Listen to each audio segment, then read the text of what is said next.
Hello, everybody, and welcome to WANA Live, the reading series of the Writers Association of Northern Appalachia. I am Christina Fasonic, and at the moment, I'm flying solo on the show tonight. Damien is en route, and he will join us, we hope, for in just a moment after in the commentary part of the show. Tonight, we have an amazing writer to usher in this hopefully warm weather. That's what we're dealing with here in this part of Northern Appalachia. And allow me to introduce her, and then we will hear some wonderful poetry.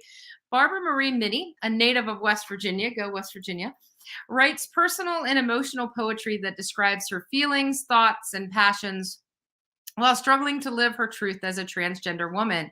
She began her transition to living authentically as the woman that she now knows she was meant to be at the age of 63 after repressing her true gender identity for over 60 years. Barbara's work has been published in numerous publications, including Women Speak, Women of Appalachia Project, Wicked Gay Ways, Gargoyle Magazine, I Thought I Heard a Cardinal Sing, Ohio's Appalachian Voices, and Politico, among many others. Barbara's first collection of poetry, If There's No Heaven, was the winner of the 2020 Poetry is Life Book Award and was published in May of 2020 by Poetry is Life Publishing.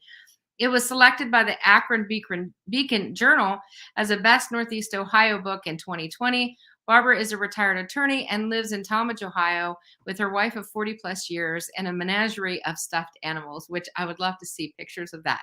You can follow Barbara at www.barbaramarieminneypoetry.com, and I would like to bring Barbara on. Hello. Hello. Thank you so much, Christina, for that wonderful introduction. And thank you for inviting me to share my poetry tonight. Oh, absolutely. I'm so glad that you're on. I think we met in person for the first time at Youngstown, right? We did. That's absolutely correct. Yeah, because you introduced our panel and we kind of hung out and talked about stuff, and it was awesome. Exactly. It was very awesome. And I'm so glad that our paths crossed. Yeah, me too. And I've been following you a lot on social media and seeing all the great work you're doing, and you're working on, you have a new book coming out. Is it in 2023 or 2024? It'll probably be toward the end of 2023. I signed a publishing contract with Purple Palm Press, which is located in Chicago, and for a complete collection of poetry, probably 2023, but it could get kicked over into 2024. Well, I know I'm looking forward to that because I have the book that you're reading from tonight. I'm kind of looking over there going, where is it? Where is it? And I really, really enjoy all the work that's in that. And I'm so delighted that you're going to read from it tonight for our audience. So you want to talk a little bit about the book before I turn it over to you? Sure, absolutely. The book is autobiographical, and it basically chronicles the first 2 years of my life living as a woman. I wrote poetry in college. I then went to law school, practiced law for 36 years, and didn't write another thing until I retired and started writing the poetry for this book. And the Poetry is Life Publishing, which is a small press here in Akron, Ohio, has a yearly competition for their book award. And I entered at the end of 2019 for the 2020 prize. And to my complete amazement, I was selected as the winner, the 2020 Poetry is Life Book Award. That's amazing. Unfortunately, my book came out in the middle of the pandemic, so there wasn't much in the way of launch parties or readings, but we did the best we could, and I think we've made a pretty good showing, and I'm very proud of this book.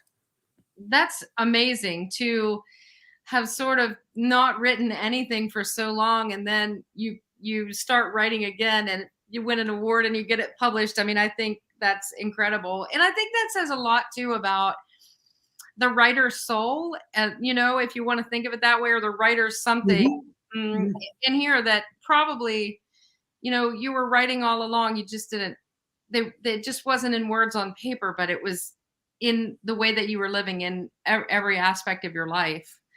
And that's awesome. I love that. Yeah, I think that's exactly right. I was still writing. I just wasn't formally writing. I wasn't putting it down on paper, but I've always spent a great deal of my life in my head, Yeah, thinking about things and figuring things out. And that's still my writing process, is to think about it before it even sees a piece of paper. most And that has served me very well. And I've been very blessed in the success that I have had in a very short period of time. I think that's awesome. I think for me, when I realized that when we walk, it's an iambic pentameter, the whole world made sense. Yes, When I made that exactly. realization that when we walk, it's the same meter as iambic pentameter, and I was like, "Of course it is," because it fit with that internal life and walking and thinking, and it just makes so much sense. So, Yes, it does. Exactly. anyways, I'll let you read, and I'll be back in a few minutes, probably with Damien. Okay. Thank you so much. I'm going to start with a poem about my father, and it has elements of my Appalachian roots in it. The poem is called Imperfect Strangers. It's been 3 years since you went away, and I'm just now getting around to mourning you. Is it a delayed reaction or just indifference? I guess I will never know. I just know this Christmas I missed you more than usual. You grew up a poor boy way back in a West Virginia holler on the other side of the creek that we would cross in the car, in a shack with no electricity or running water, a fireplace the only heat, a tin roof that sang in the rain, and a porch swing, wood worn thin by tired buttocks. The woods and mountains your only toys, and a big feather bed that you would gently carry me to when my eyes can no longer stay open to listen to Grandpa's stories. You made something of yourself, just not what you had hoped. I never really knew you, the things that you did and saw, or the depth of your pain and disappointment, nor you mine. You only knew the boy and the man you molded me to be, not the woman I've become. But you gave me the courage to become her. Mom never knew how much we were alike, sharing the same heart. I still pray at night for signs of your presence, like the two mourning doves sitting side by side on the deck railing, you and Mom together. I will never forget how much you cried when she died.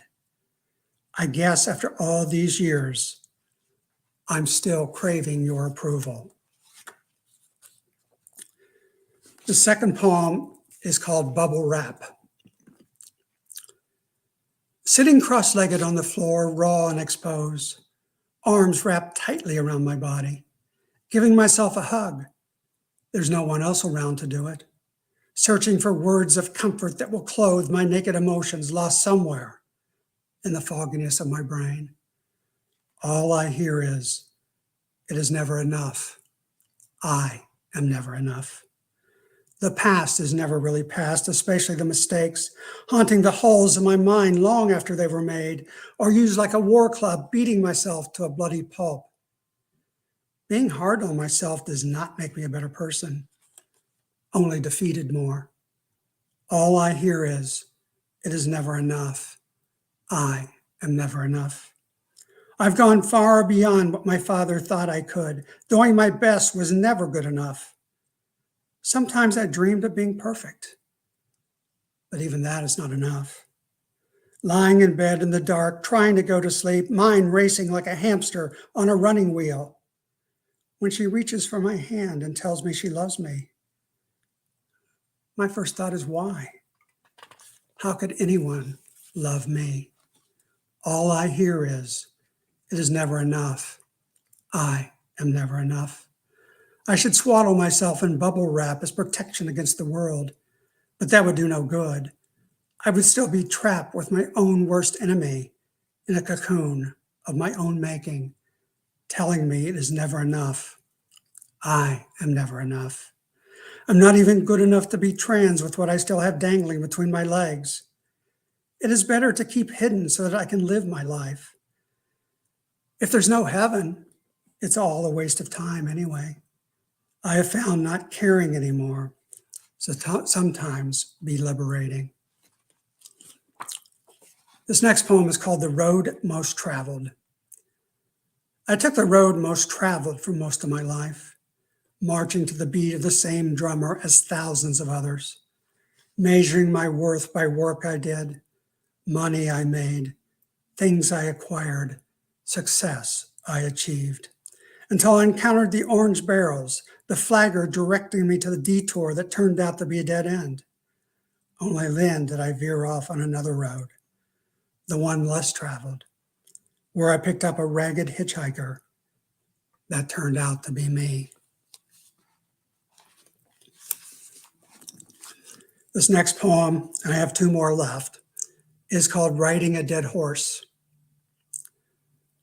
Riding that horse as far as it would go, plodding through Death Valley like a lost cowboy in a grainy black and white western, bones bleaching in the sun, half buried by the swirling sands, Ronald Reagan narrating in the background.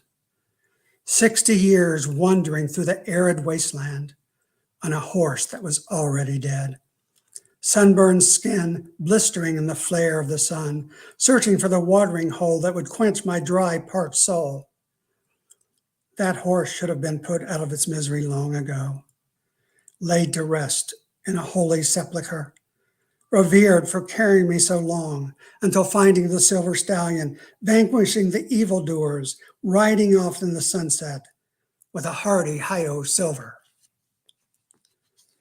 The last poem I'm going to read is the last poem in the book, and it's called Kintsushi. Kintsushi is a Japanese art form where broken pieces of pottery are mended with precious metals, thereby creating pieces of art. Kintsushi. I treat my breakage as part of my history.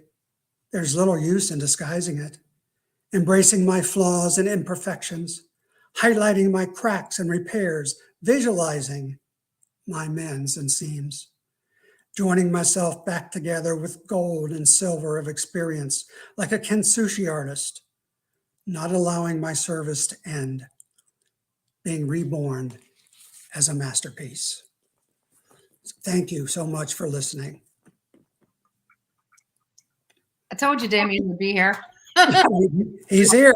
How are you?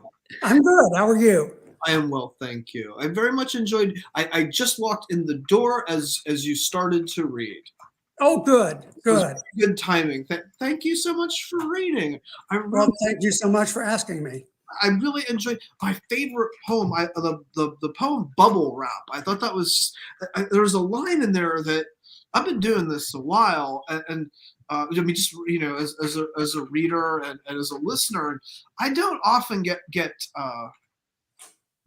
I don't often get just smacked in the head so completely by people hit me.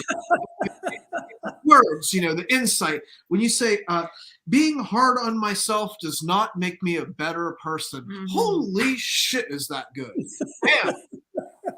Thank you so much. I mean, it's basically my own experience. I'm good at beating myself up, and it does not do any good. I still haven't learned that lesson. I still do it, but it doesn't make me any better person, and it doesn't do anything for my emotional stability. No, it just says so much about how like the ways in which our childhood programming will not leave us alone. Mm. And I have a lot of that. I have a lot of childhood programming from my father primarily. As you know, from the first poem, you probably gathered that I kind of had a difficult relationship with him.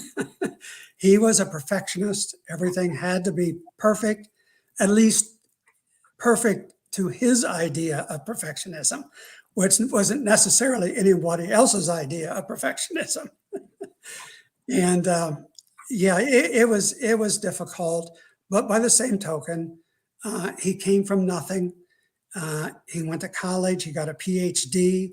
He was an educator for his entire life. He was a superintendent of schools for a while, not as long as he would have liked, but he certainly, and my mom too, certainly did their best and certainly gave me the tools to make me successful, allow me to be successful in life. Yeah, I was thinking during that poem, it reminded me of so many different people in my life, and it made me think about, do we ever really know our parents? Any of us? I mean, we kind of do, and as we grow older, I think we see more of them as people, but I think that we never really know them. Not the maybe the way we some of us wish we would, or some of us wish we wouldn't. um, my favorite line in all of the stuff that you read was that you were the random hitchhiker that turned out to be me. Mhm. Just absolutely love that. And I feel that very deeply myself. This, in terms of knowing things, knowing yourself, and seeing you sort of glimpses of yourself along the way. And here you were always there all along. I was, but it took me a long time to realize it, and an intense 2 years of counseling um, before I was able to answer the question, the very basic question, who am I? Yeah. And certainly when I answered that question and started living as the person that I am, I've been much happier, um, probably the happiest in my life.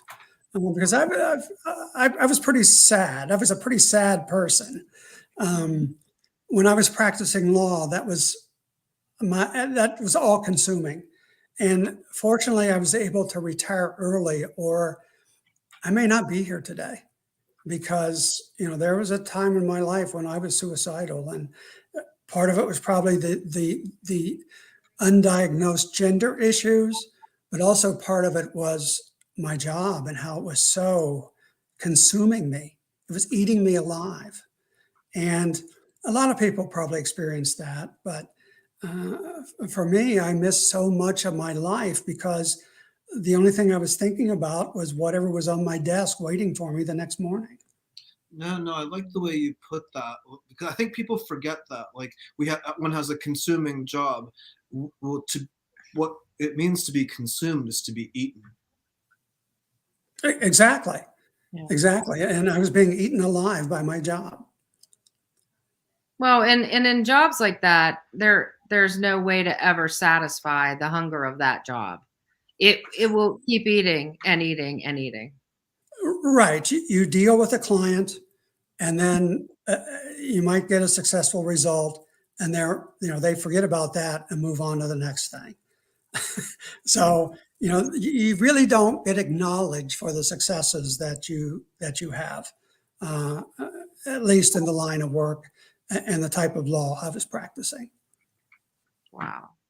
Well, I'm glad you're out of that situation, and I'm glad you're getting to know yourself as your whole self. Um, Absolutely. and I think that's really inspiring and awesome and brave and fantastic. And thank you for coming on. Well, thank you so much for asking me. And I'm so much glad and excited that I've discovered the Writers Association of Northern Appalachia, because you're just a phenomenal group of people. And I look forward to doing more with you in the future. Well, we've got some exciting stuff that we're planning now, and we're hoping to call a meeting soon. So be checking your email for that. I absolutely will. We're on the cusp of something awesome. So, but we're still trying to sort it all out. But yes, thanks for coming on tonight. Oh, thank you for having me. Thank you so much. Now, I might have missed this. But do you have anything coming out in the near term future that we should know about? Not the near term. I'm working on a new book, but it won't be out until probably 2023 or maybe even 2024. I mentioned to Christina, I signed a publishing contract about a month or 6 weeks ago with a publisher in Chicago. Congratulations. That's such wonderful news. Yeah, and it's going to be, they have a much larger and better distribution than my small press publisher here in Akron. So it's going to be a pretty big deal, and I'm very excited about it. Awesome. Well, you've got to come back on. Yes. I will. It comes out. I absolutely will.